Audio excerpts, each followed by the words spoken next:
Hi, welcome to another SMC's how-to video.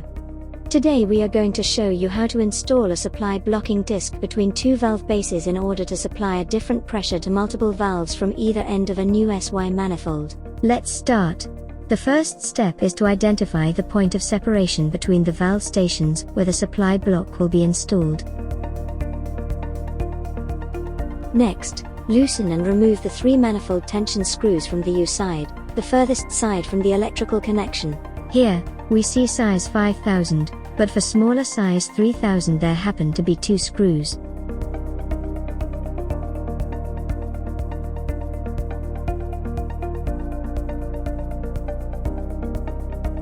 Carefully separate the manifold at the point between the 2 stations you identified.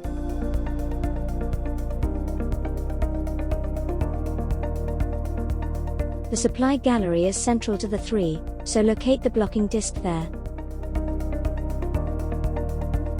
Then, rejoin the 2 halves of the separated manifold.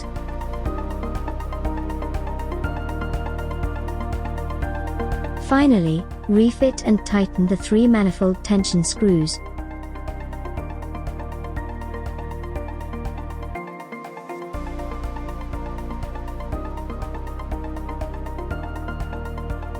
So, you've seen how easy it is to modify our SY valve manifold. Take a look at our other SMC's how-to videos to see all the possibilities our products bring to you.